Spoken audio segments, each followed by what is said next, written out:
Okay, so we are live on Facebook. Now let me start our radio channel.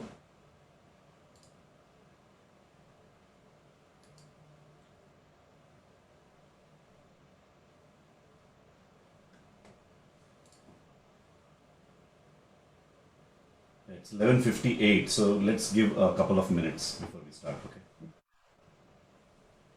So it says there are 6 participants. Yes, on Zoom we have 6 participants, but there might be people on Facebook, so because we are live on Facebook too.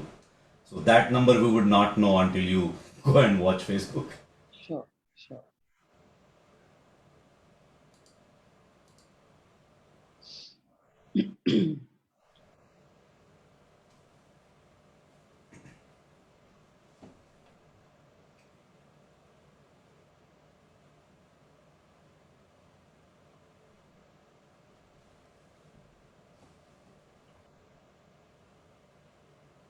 Almost time.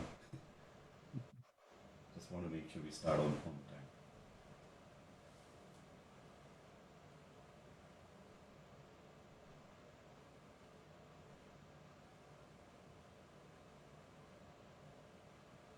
Hello, Niyati. Hi.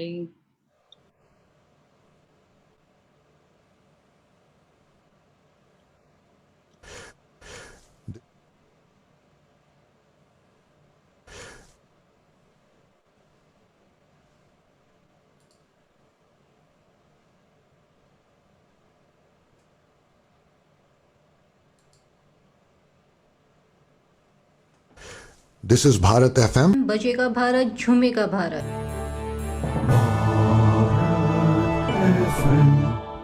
बजेगा Bharat झूमेगा Bharat This is Bharat FM. दोस्तों नमस्कार, सत श्री अकाल, आदाब। आप सुन रहे हैं Bharat FM और आज भारत एफएम के इस कार्यक्रम में जिसका नाम है रूबरू, हम आपको रूबरू करवा रहे हैं एक बहुत ही फनकार जो स्टोरी टेलिंग में बहुत ही माहिर हैं और बहुत तरह की स्टोरी टेलिंग वो करती हैं। उनका मुंबई स्टोरी टेलर्स का ग्रुप है और वो बहुत ही पैशनेट हैं अपने इस काम से और आज हम उनकी जर्नी के बारे में सुनेंगे और उनसे खूब सारी बातचीतें करेंगे और at the same time she will also present couple of stories in front of us and also help us understand how stories work. So Usha Venkataraman ji, आपका बहुत तहे दिल से स्वागत है भारत एफएम के इस कार्यक्रम में। हम उम्मीद करते हैं कि आप इस कार्यक्रम में आप आने की जो आपने कोशिश की उसके लिए धन्यवाद, थैंक यू वेरी मच। आपका कीमती वक्त आपने हमको दिया। Before we start, Usha ji, can I just ask you to hit the record button? Sorry, we forgot about that. I have pressed the record button. It says record on this computer. Is that it? Yes, correct. Did you hit the record on the computer? Yes, now it's recording. Okay. So thank you very much, Usha ji. So, before we start, tell the listeners a little bit in brief about yourself and then we'll get into the details. A very good evening to everyone listening to me from India, and good morning, namaste to all the people listening from the other part of the world. Thank you so much, Ashish, for inviting me this evening today to be your guest on Bharat FM. It's my great honor and pleasure. And I would love to, like Ashish has already introduced me, I'm a storyteller. And hopefully I get to share a few stories with you today. Thank you very much, Usha. So, tell a little bit about your childhood days. Like, where did you spend your childhood, where you were born, and if there is something in your memory that you remember that you would like to share with our guests. Sure. Ashish, now let me travel back to 1961. Wow. That's when I was born. And I was born in Guwahati, East India. My dad was posted there. He was in the civil services. He was a railway officer. And I was born in Guwahati. And I grew up in the Northeast for, I think, the first 5 to 6 years of my life. And then I think we moved to Arakonam, Guntakal, Sakleshpur, And then we came to Mumbai, and from Mumbai to Jhansi, and Jhansi back to Mumbai. So What? where I graduated from school, did my college, did my graduate studies, worked for a couple of years, and then got married. And so that's my uh, life. That's where it began at Guwahati and ended in Mumbai. And my most enduring image of my childhood is my holidays spent in New Delhi. That's where my Nani lived. And every summer, religiously, we would go to Delhi to spend our summer vacations for 2 full months. And that's when my Nani, my grandmother, my party would tell us stories every afternoon. We were 9 grandchildren. And after we finished our lunch, she would sit down and spend a couple of hours telling us wonderful stories from Indian mythology or epics. And she would sing and she would narrate and take us to a wonderful, wonderful world of magic, where anything and everything was possible.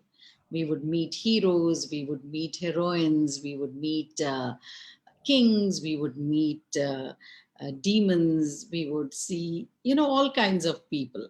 So that is the most enduring image of my childhood. So I guess somewhere that has left an everlasting image, and that's why I'm a storyteller today. Thank Though I you. trained to be something else, I did personal management, then I worked in the banking industry, then I did early childhood education, but somehow I think storytelling was what I was meant to do. So thank you very much, Usha, for sharing your journey, and it was definitely a lot of travel involved, and I believe that would have helped you in understanding different parts of India, different people of India, different culture of India. And one thing I wanted to ask you is, at what point in life you realized that this is something that you would actually love doing and you are passionate about it? What was the moment where you felt that this is what you need to do in your life going forward? Or was it right there from the childhood? I mean, you would know better. Of course, it was there. My parents are not alive, but my sisters are there. I don't know whether they remember. I always loved telling tall tales. I would also always tell stories to get away from a spot of trouble. But I think the aha moment for me was 1996, when I was with my children in their infant school, standing outside the headmistress's office, and I saw puppets. Puppets as a theme. The school had puppets as a theme. And I saw the puppets, and something just went, that is the aha moment. That's what you call. And Yes. I said, fantastic. How about teaching children what is Indian classical music through the medium of puppets? I'm a classical singer, I'm a vocalist, Carnatic classical singer. So Wow. this is the best way to teach them what is melody, what is rhythm, the concept of melody and rhythm, concept of Shruti and Laya, through puppets. And I haven't turned back ever since then. Wow, that's amazing. That was the trigger. Wow. Okay. So, at what point did you start with Mumbai Storytellers? Okay, so that's been over 2 decades, since 1996. And last year, I wouldn't say last year, 2018, I was invited to Bangalore for the International Storytelling Festival. And Bangalore has a storytelling society as well. So I saw all these young women coming together and running this society, and, kind of keeping alive the oral tradition. So, and I thought, I have to do something, I have to give back to society. So that thought was percolating in my mind, and I sent out feelers to fellow storytellers in Mumbai in December, and Jan, in a lovely cafe in Bandra that Taj Tea Villa, beautiful place where this whole uh, idea was conceived to start Mumbai Storytellers Society. So I set it up with 6 other co-founders, Wow. and one of them is my husband. So we are 7 of us. We need 7 to form a society, a registered society, and it's a not-for-profit today. It's registered as a not-for-profit, and that's it. And I had so many dreams that everything was immediately catapulted, because I thought we must organize an international storytelling festival. So that was planned. And early this year in Jan, before COVID hit us, we had a fantastic missed Mumbai International Storytelling Festival in Mumbai and in the beautiful hill station of Panchgani. Wow. And the festival was spread over 4 days. In Mumbai, we had it for the children, and in Panchgani, it was for the adults. Panchgani, as you know, Ashish, is a school town. There are about 56 boarding schools there, and it was wonderful. And we collaborated with Sanjeevan Vidyalaya, and in their beautiful amphitheater. You can imagine in the month of January with the mist settling down in the hills and the valley below, and right there in the amphitheater, we were telling stories. Wow. That's amazing. That must be an amazing experience for people who attended that. Yeah.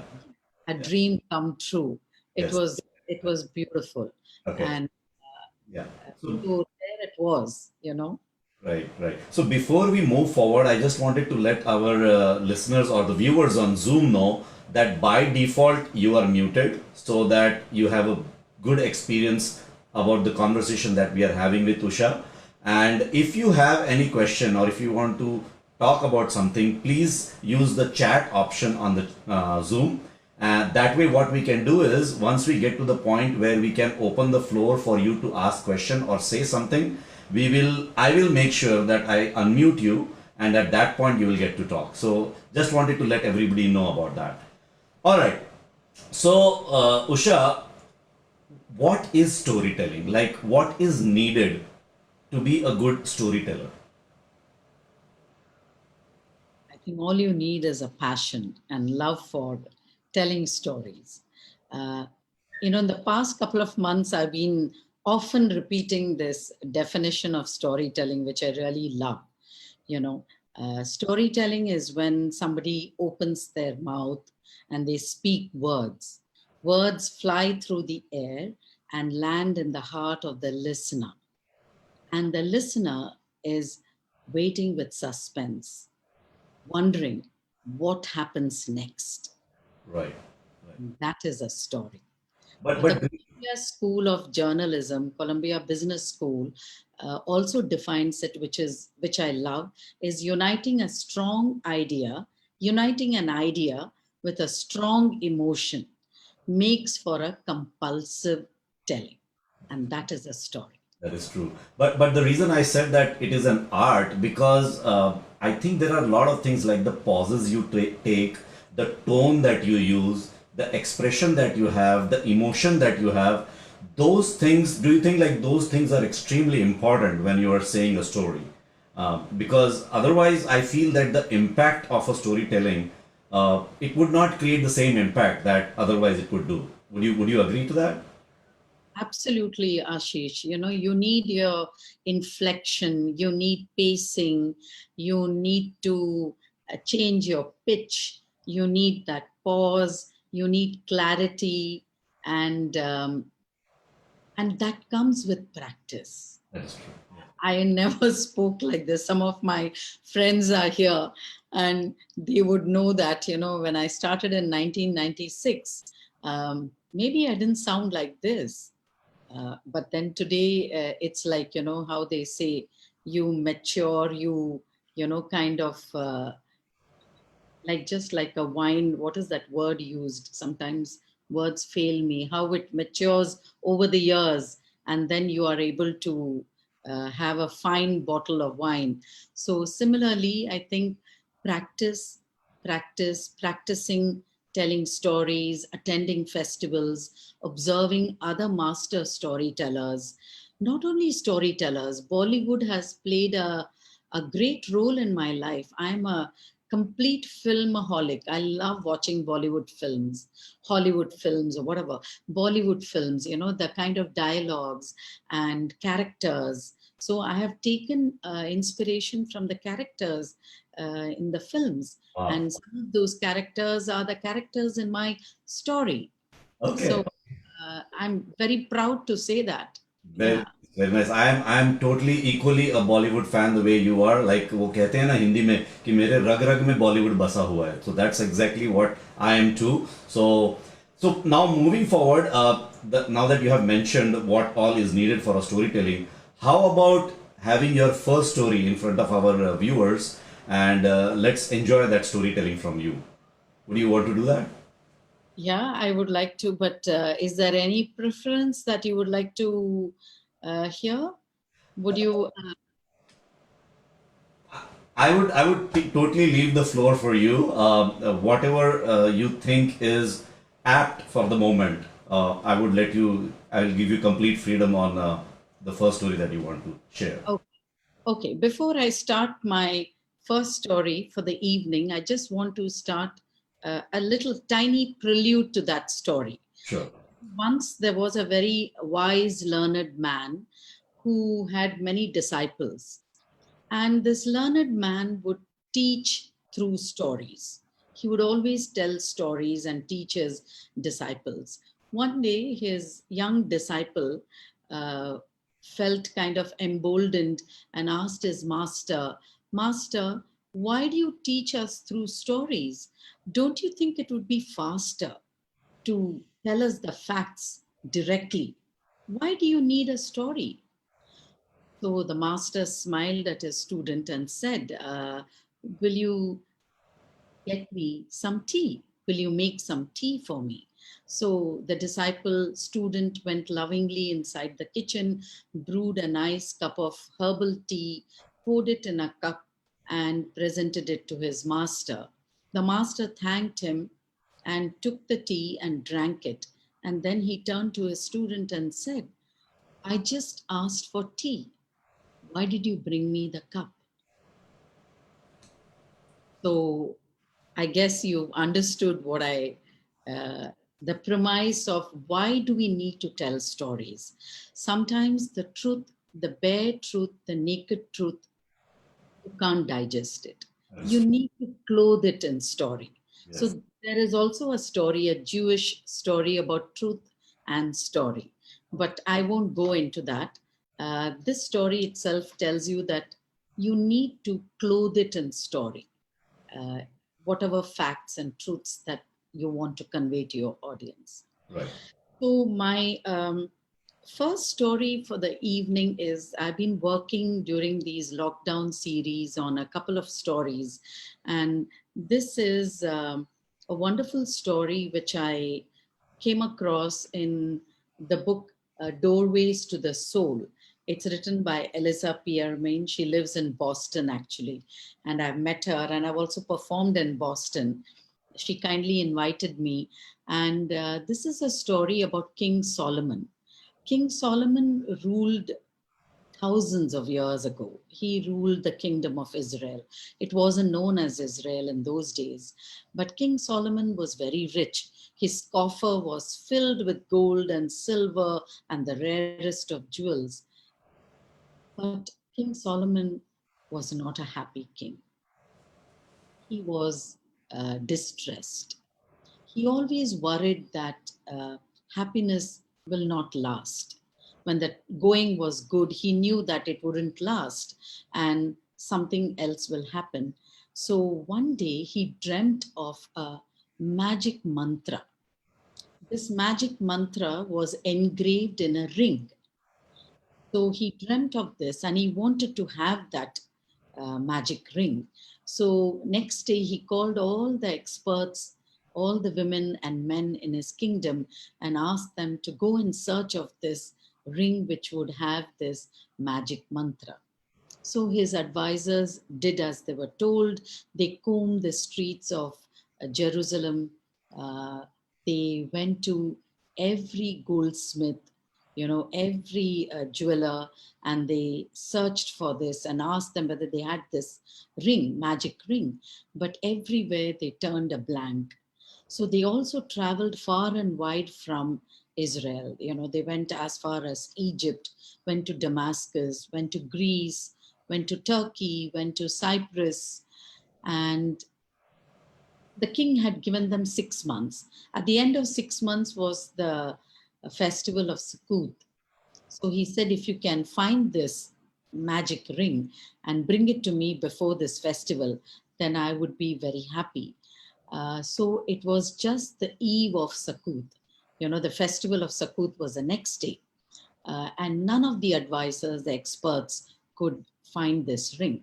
So one of the young advisors was combing again the streets of Jerusalem. He went to the poorest section and tried to search out for those goldsmiths whom he had left out in the beginning, in the first round. And he came across a very poor jeweler who had a few trinkets laid out on the tray. And he was a very old man. So this young advisor asked that old goldsmith, do you know this ring, which has a magic mantra? Would you be aware? Where do you think I can find it? So this old man thought for a while, went inside his house and came out with a gold band, a ring, a gold band.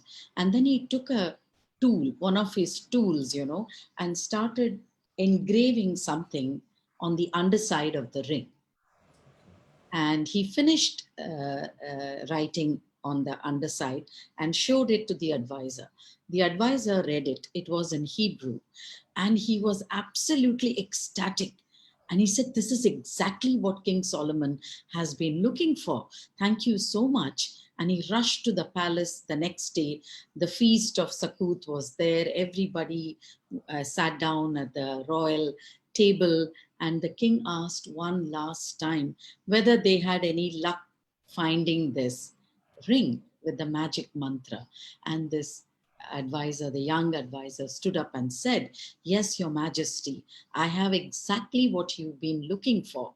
And he took out that ring and presented it to King Solomon.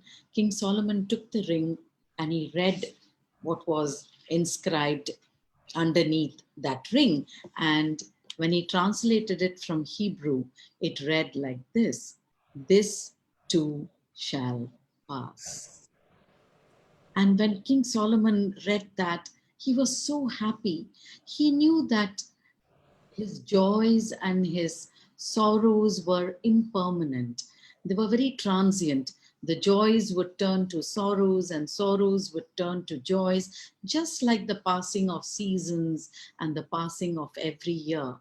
And he thanked his advisor, and he knew that that was the mantra that he had been looking for. So I want to tell our listeners out there, my friends, families, that joys and sorrows are part of our life and it's impermanent. So this too shall pass.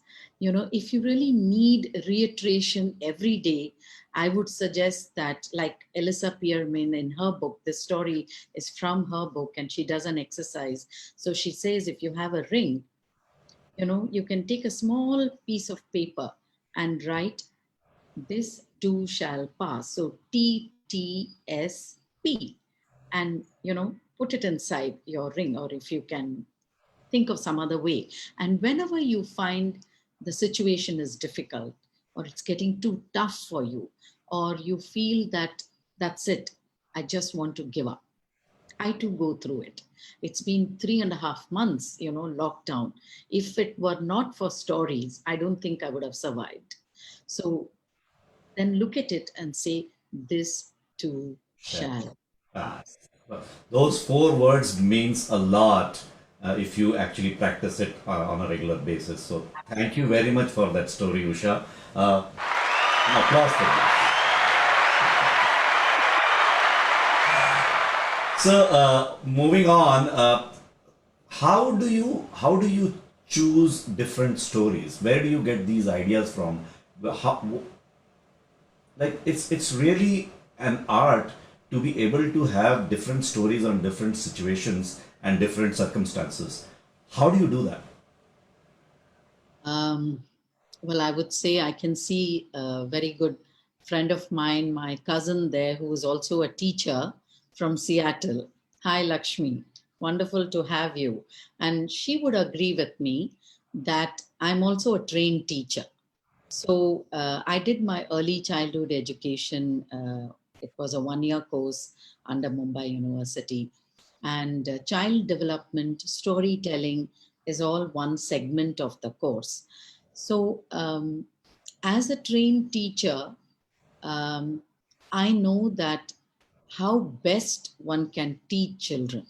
So I discovered way back in 1996. Remember the aha moment I had outside the headmistress's office. I also taught in that school for a couple of years, and I knew that stories are the best way to teach concepts.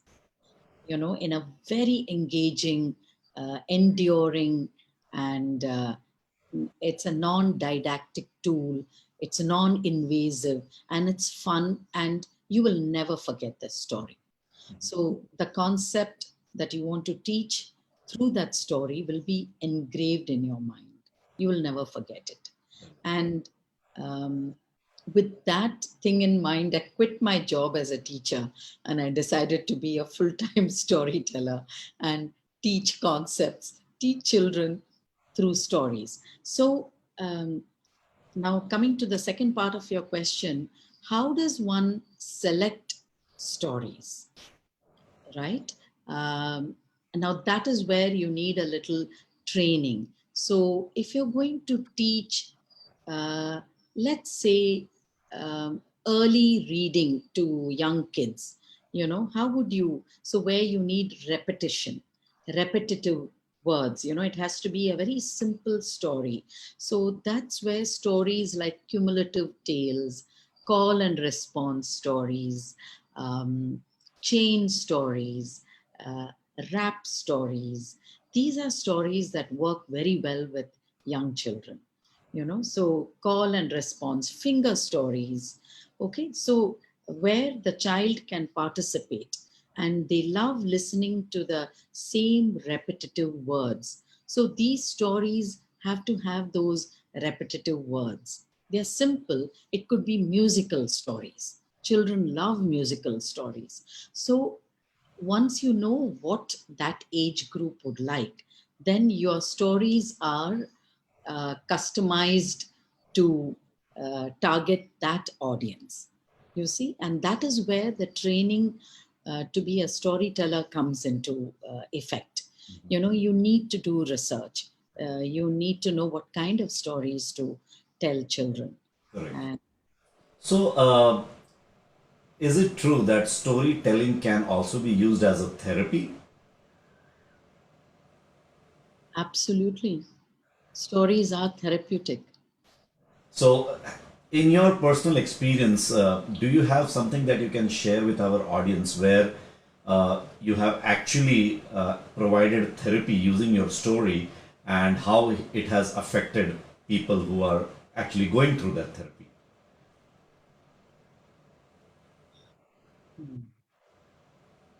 See, all stories are therapeutic. See, what happens is when you listen to a story, you get it's a vicarious pleasure. You are taking the role of the protagonist in the story. You are the subject or the object, in that story, and you experience what that person goes through in that story. So if there is a resolution in that story from a problem, so oh, that's the way even I should resolve. So here I would like to share a story. This is a story from our Indian epic. Sure. Which is a very favorite story of mine, Hanuman's Ramayana. Um, I won't go into the full details of the story, but I will just give you. So, very few of us know that Hanuman too wrote the Ramayana. There is proof of that. So Devdutt Patnaik has written this book for children, and I personally met Devdutt to understand his perspective. And before I started telling that story, sometimes it's wonderful if you can meet the author and get their perspective and from where they came. And of course, you also, as a storyteller, you have the creative leverage to tell the story the way you want to tell, keeping the bare bones in mind. You don't change the structure of the story. So I infused music, folk songs, I introduced puppets, and I told this story. So I also engaged with a classical Bharatanatyam dancer to take that story forward, to do the whole Ramayana. So Hanuman's Ramayana is a beautiful story where the great bard, Valmiki, finishes writing the story of Ramayana. And he's written the story in the form of a poem. So he's very happy and he calls it Valmiki's Ramayana, meaning Valmiki's story of Ram. So he's so pleased and proud of the fact that he's finished writing this epic story. He takes it to all the gods and the goddesses and he wants their approval. So the king of the gods, Indra, Vayu, Varuna, and Agni, they all praise him, and also the river goddesses.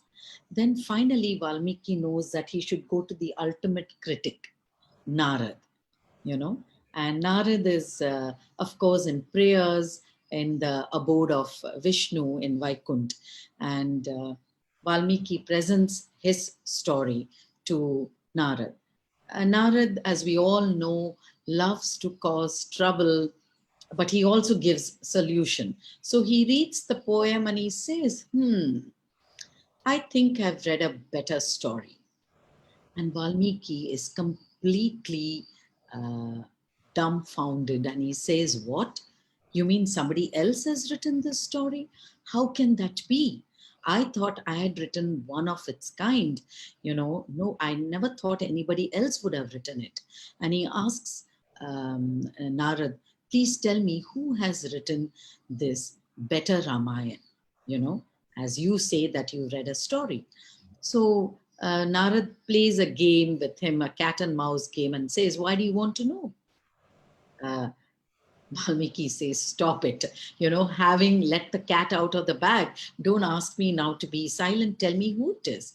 And then Narad says, it is Hanuman. Now Valmiki is completely astounded. He says, Hanuman? Hanuman is a monkey. He's a character in my story. You've got to be kidding me. You're wrong. Please check.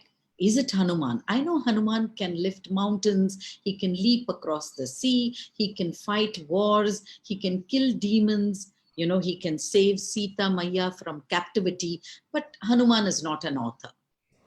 Narad says, it is Hanuman. Trust me. Why don't you take your story to Hanuman, share it with him, and also read his story. And I'm sure Hanuman will be generous enough to share his story. So Valmiki asks him in a very small voice, where would I find this monkey? So Narad says, in the foothills of the Himalayas, between two cold mountains is a warm valley. And in that valley is a fruit orchard, a banana orchard. And in that orchard, you will find Hanuman. So Valmiki thanks Narad and sets sail, towards the Himalayas. And it takes him many days, possibly weeks and months.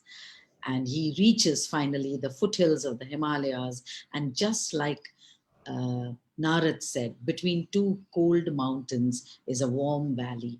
And in that valley, he comes to the banana orchard.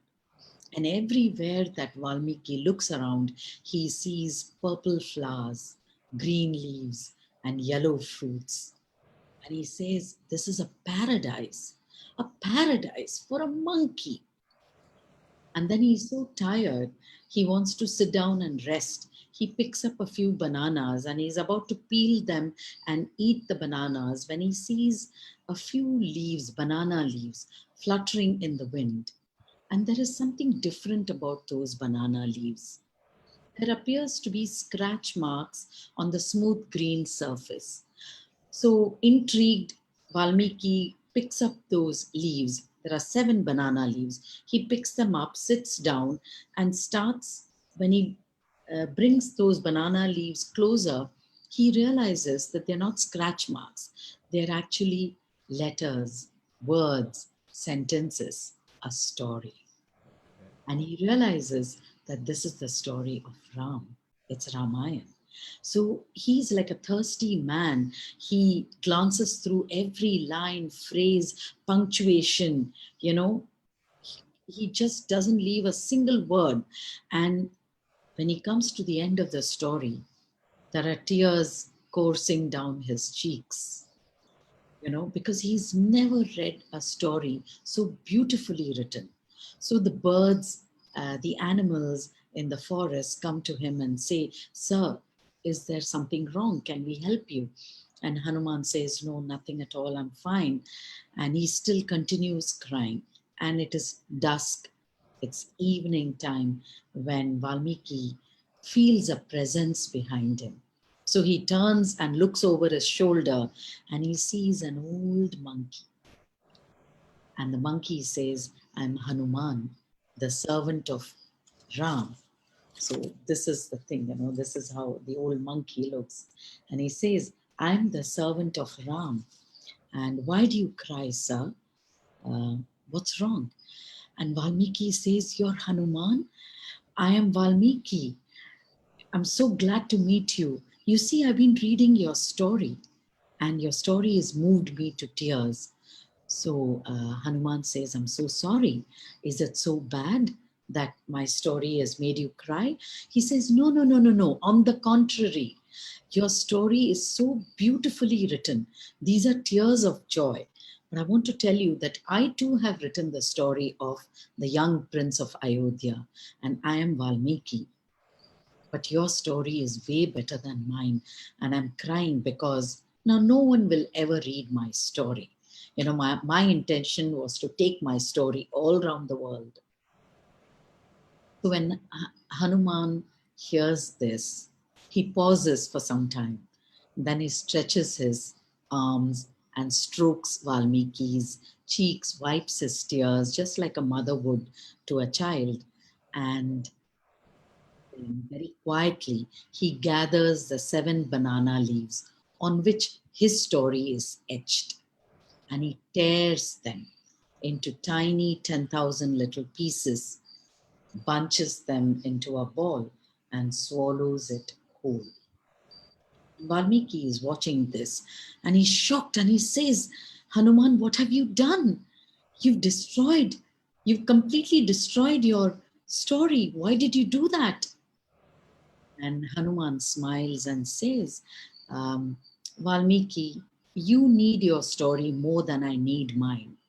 You see, you wrote your story so that the world would remember you. But you see, I wrote my story because I wanted to remember Ram. But Ram is within me. I don't need a story." And with these compassionate words, words of wisdom, Hanuman fades away in the evening dusk, and Valmiki is left with his story. So that's Valmiki for you. Sorry, that's Valmiki. And he is left with the story. And that's why we have Valmiki's Ramayana, who's the erstwhile poet. So, and then came the others who wrote the Ramayana. So probably I would think that Valmiki looked at his story with new eyes. Perhaps he tweaked it here and there a bit, you know. And today we have Valmiki's Ramayana, which is wonderful. And this story of Hanuman teaches us compassion. Yes. You know, the great Hanuman he didn't mind sacrificing his story. That is right. Yeah, thank you, Usha. I mean, this is something that I myself had no clue, and the way you said it, I was like completely immersed in the story, and it was really wonderful. So, on that note, applause. So, Usha, what are the different forms of storytelling? Because I know one is puppeteering. You can use puppets to tell the stories. So, what are the different forms that you can let our listeners know about the storytelling? Um, okay. See, storytelling is just one storytelling, the power of words. Yeah, okay? Telling a story, looking at your audience face to face, heart to heart, connecting with them, and creating this sacred space, the warmth and sharing the story. Because you really create a beautiful sacred space. Whenever I tell the story of Hanuman's Ramayana, it's I travel with Valmiki to the foothills of the Himalayas, and I'm there. I am experiencing that story as I tell the story, right? And that comes from passion. If you are in the story, your audience will also feel that story. So that's very important for a storyteller. Now, to talk about different kinds of, now there are different kinds of stories, right? Like folk tales, legends, epics, trickster tales, personal stories, humorous stories, teaching tales, um, scary stories, earth tales, sustainable stories, for today's sustainable storytelling to restore the earth. So you have all these kinds of stories. Now, the different types, the ways that you can tell the story is one is using puppets. And that's what I do. For example, when I tell the story of a clever washerwoman, she is a washerwoman. Now, this is created by a paper bag, Oh, wow. right? Paper bag puppet. And this is made by an NGO based in Jaipur. So this generates income for all these women there. Right. They so I customize, I tell them I need all these little details. So if you see, she's got this potli, she's carrying this potli because in my story, she goes around collecting dirty laundry. So one is using puppets. One is you can musically, take your story forward. Um, you could intersperse your story with music, which I think is very effective because sometimes music conveys which even words cannot convey, Yes. Yes. So and it takes the story forward. Another thing is you have picture stories, right? We have our Kavad. India is rich in its Kavad Katha. Rajasthan has the Kavad where you can open it, there are panels and then you have pictures and you can tell the story looking at the pictures. You have string puppets, the Rajasthani puppets you can have. You have shadow puppets, leather puppets from Andhra Pradesh. Then what is the other way of telling a story is I also say using mudras, dance. I wouldn't say mudras, but using facial expressions or abhinaya to tell the story. Now, I know some of you are dancers here in the audience. So if I want to say that um, Valmiki traveled for 30 long days and 30 long nights to reach the foothills of the Himalaya Parbat. So you can show that, right? And then you can show the river Ganga flowing. He went to Ganga, Yamuna, and Saraswati. You can do that. So they also add to the story, right? Not too many movements, but if you can uh, make it subtle, and it also relieves uh, the monologue. When you're telling a story, it's like one person talking, right? So it's only engaging and makes it more attractive. So these are the forms. And what else? Like we do have the Japanese call it. I forget. This is what happens when you start aging. Uh, they also have picture stories. So they would have a street, people would go in cycles and they would open this thing and the picture would tell the story. Each picture. So Kamishibai, it's called Kamishibai. Okay. So you could do that. So these are the different ways of telling stories. But I would say puppetry, I realized that I couldn't be a puppeteer because I love talking too much. But when you're a puppeteer, you don't talk much. There is more movement of the puppets. Okay. So today I use puppets as my still objects, just for them, to give you that visual imagery.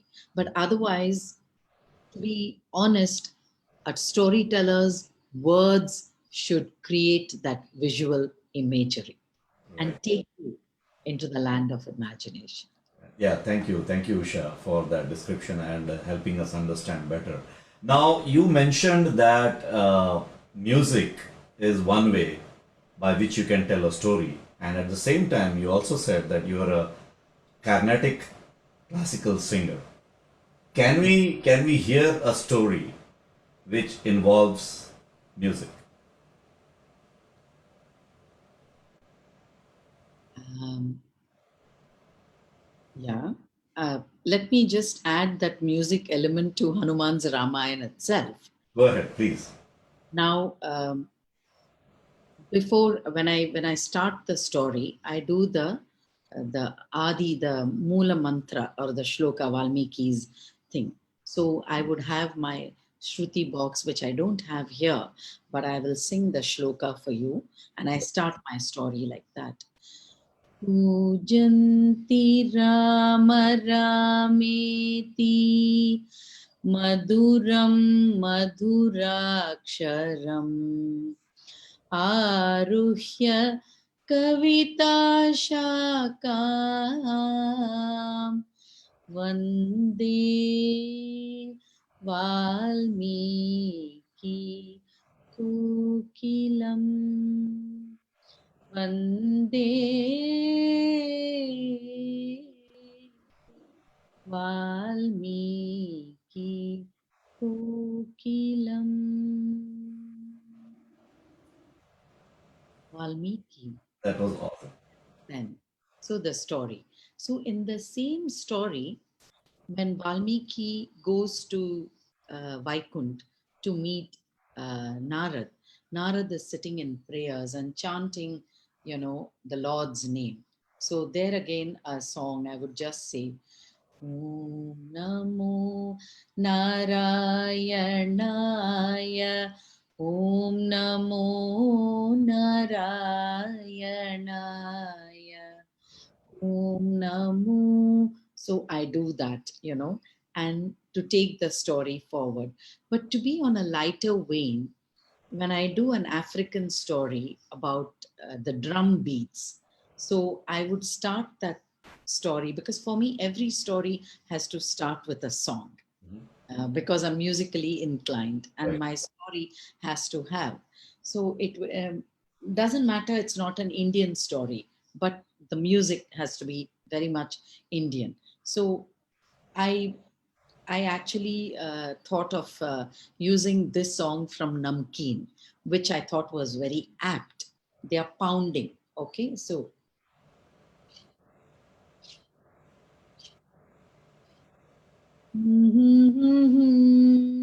आकी चली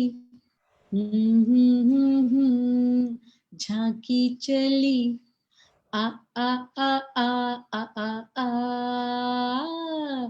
पंत बते तख्त बैगुन पोड़ा हो पंत बते तख्त बैगुन पोड़ा.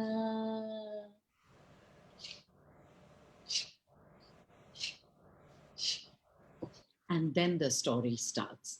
So these are just to, now I'm a performance storyteller. Okay, I stand on a stage and I perform. So it has to be a performance, Right.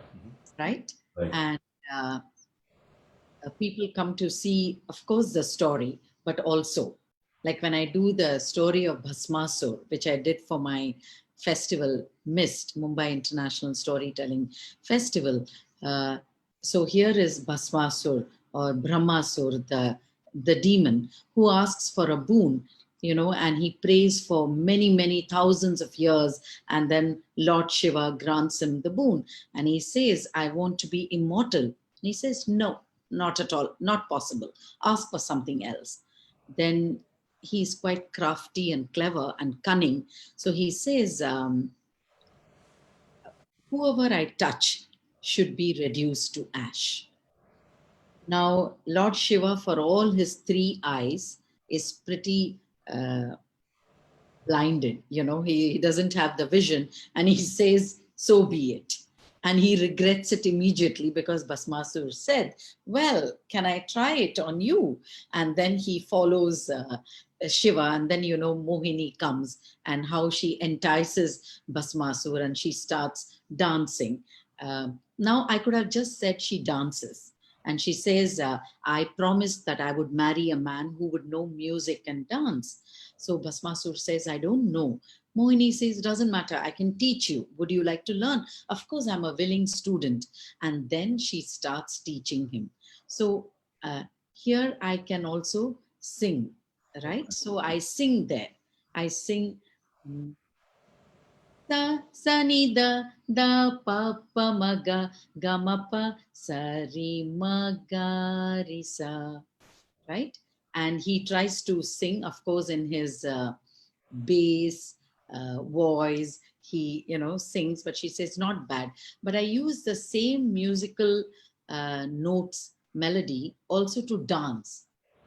Sari, so it could be sari sa da ni pa, sari sa da ni pa, sari sa ni da ri ni da pa, ga ma pa sa ni da pa pa ma ga ma pa sa ri ma ga ri sa. So for the end is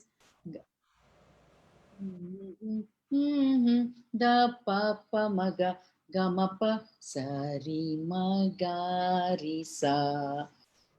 Wow. And he puts his hand, on his head, and poof, he is turned to a pile of ash. So that is the story of the ash demon. Now, to introduce these elements, because I know a little bit about dancing and I'm a classical singer, so I use that in my story just to make that story visually appealing. Right, right. No, that's really amazing because I was watching you and listening you at the same time, and it, as you mentioned, that it creates a different impact when you're telling the story using the classical song and your actions of the dance. It definitely adds more value to what you were the story that you were telling. So, Usha, it's 12:51 over here in the U.S. Eastern Time. We have about 9 minutes. One last question before I open the floor for a couple of questions which we can take before one. So you have traveled all over the world with your storytelling, right? Not all over. I need to travel. Well, few countries, okay. So what difference have you seen in the way you tell stories in India and the other people around different countries who are also involved in storytelling? First of all, is there any difference? If yes, then what is it? And if not, why not? What is that connection that you have? I don't think there is any difference. You see, definitely, if I listen to stories in Scotland at the Scottish Storytelling Festival, or in Sydney at the Sydney International Storytelling Conference, Singapore, or the United States, at Tennessee, Jonesboro, they have the International Storytelling Festival every year in the first week of October. Now, in all these countries, definitely English is a language, right? Of course, you have Spanish, you have bilingual stories as well. So they're very strong in the English language. Mm-hmm. When they deliver, when they tell the story, it's beautiful to listen to that poetic language. I'm a sucker for it. I love that.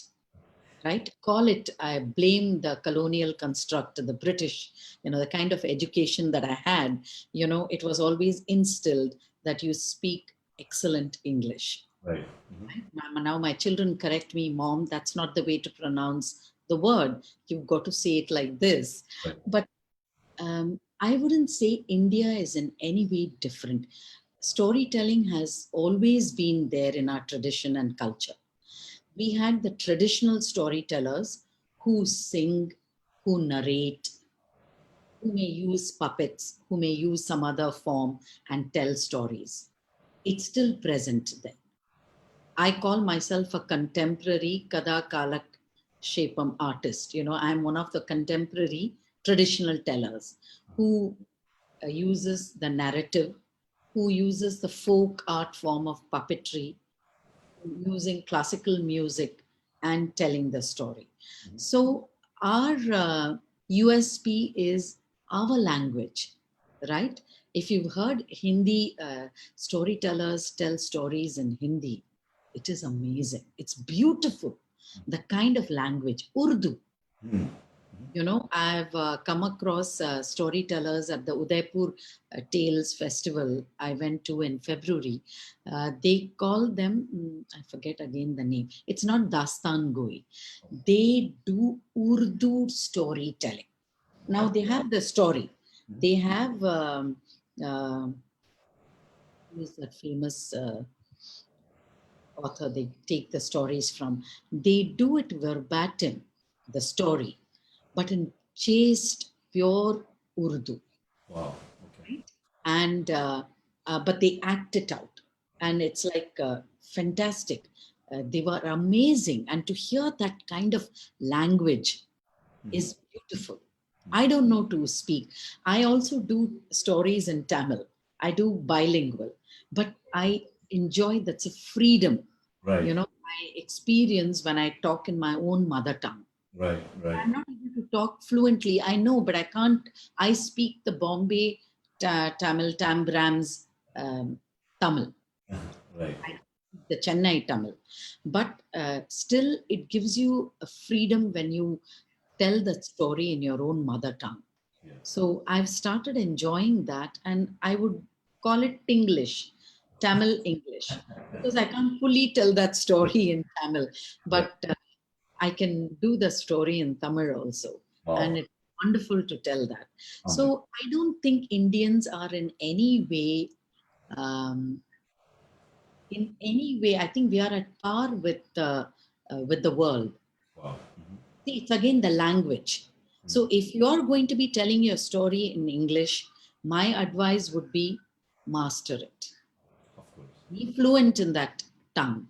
Right. Because fluency, the flow of the story has to go. That is correct. To me, if there is no flow, I will switch off. Right. The flow has to be there. Yeah. I'm not talking about accent and stuff, right? But the flow. Whichever language that you speak, you must have the flow. So that is important. And I think India is way ahead because, we love to, we gesticulate a lot, and we are very expressive by nature, and we use hand movements. And some of the storytellers today, the new crop, are also dancers. They are from the theater background. They're also voiceover artists. So they know how to use their tone. They know how to use their voice, and they use it. And I think we are doing a brilliant job. In the last conference that I attended in Bangalore in November, I met over 100 Indian storytellers. Wow. When I started in 1996, I don't think there were any at all. Wow. One never heard of storytellers. Right. And then in the past 2-3 years, they have mushroomed. Right. Everyone, a software engineer, management graduate, everybody's quit their job. They've all become storytellers. Really? Wow. And they know how to craft their art on the social media, which I don't have. I'm absolutely lagging behind, but they're very good at it. So they know how to market themselves. True, that is true. Thank you, Usha. Now, before we move forward, I wanted to unmute Srikant Anantaraman because he had a question on the chat. So let me unmute him. All right, there you go. Hi, actually, my name is Lakshmi. This is Oh, under my husband's name. Sorry, So that's the confusion. I'm Lakshmi. And Usha is my cousin. So, you know, there's a lot of connection between us. I loved all of the stories, Mani. I had a question for you. When you showed us the puppet of that washerwoman, the one thing that crossed my mind was, how would you cross connect with you know, if you were addressing a Western audience and you're talking about a washerwoman, you know, very difficult for children or even the audience to visualize what is a washerwoman, because here it is mostly washing machine. You know, so these cross-cultural, you know, difficulties. How do you combat that? How do you overcome those problems? Okay, I'm telling a story. Okay, washerwoman is a character in my story, the Dhobi. Right? The story is from India. And suppose I'm facing an audience in Singapore, in some of the schools, or in Malaysia that I've told stories, even in New York in a school, I do show the Indian character, you see. So this is how the washerwoman looks. And she lives in a village. She's very poor. You know, her constant companion is poverty. So she collects dirty laundry from all the houses in the village, collects them, washes them, irons them, and then sends it out to them. So they are very interested in knowing about our culture. See, that is the advantage of multicultural folk tales. You get to learn about that culture, you know, how in that culture the system works.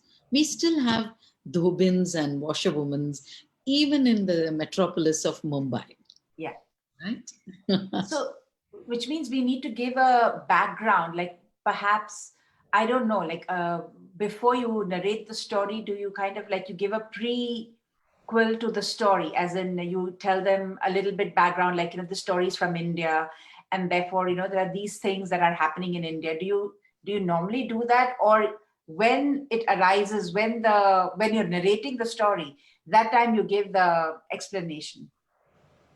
No, I would not give them any pre-story details. No. Okay. I would jump into the story. I would tell my story, and then I would have a dialogue. I will, you know, entertain questions and discussions on the story and to talk more about the characters and how they are in, say, suppose the character is from India, like the washer. You know, that's her livelihood. And this is an, how would you say, an archetypal dhobin, right? Yeah. Now we can change that. This is again becoming a stereotype. Yes. Now I can be accused of stereotyping. But you see, I don't think so much. You know, I just use them puppets as characters and, you know, to engage my audience, and giving those little accessories like a potli and then a rugged sari makes it more interesting, because I know that she's very poor. But of course, we can sit and talk about it. See, that's the idea, because the story will elicit conversation, question, right? Yes. Thank you, Lakshmi, for your question. I appreciate it. Usha, with that, I think we have reached our time limit that we had on our show. So thank you very much once again for coming on our show, and we are really honored, and we really enjoyed for sure all the stories that you had during this program. And I'm pretty sure all our listeners and the viewers who are on Facebook and on the Zoom over here must have enjoyed. And if they want to reach out to you, I believe they just go to your website, Mumbai Storytellers.com. Is that what it is? No. The Mumbai Storytellers Society is the platform or the organization that I have founded with 6 co-founders. Okay. It's a platform where we keep alive the oral tradition in the city of Mumbai. Okay. And how do we do that? We have monthly meetups. We tell traditional stories. We invite the Aam Janta, the Mumbaikar, to share their stories, so that we may have themes, and these are only traditional stories. We haven't delved into personal stories Got as it. yet, Got but who knows, we could even do that in the future. So that is Mumbai Storyteller Society. I have my own website, I think, which is listed in your Yeah. The event, Facebook event that I posted. Yeah. Okay. But you're more than free and welcome to reach out to even Mumbai Storytellers Society. The idea is to spread stories, right? Storyteller, yes. Under which platform, like Hanuman says, it doesn't matter who's written the story. Yeah, exactly. Story is important, Agree. right? So thank you once again, Usha, for coming on our show. With that, I will end the show. And good night to people who are in India, and have a great day for people in other parts of the world. One last thing I would like to mention, that if you have a story that you would like to share with the rest of the world, you can use our platform, and you will be more than welcome to come on our show and share your journey with the rest of the world. With that, I'll take your leave. Thank you very much once again. All right. This is Bharat FM. बजेगा भारत झूमेगा भारत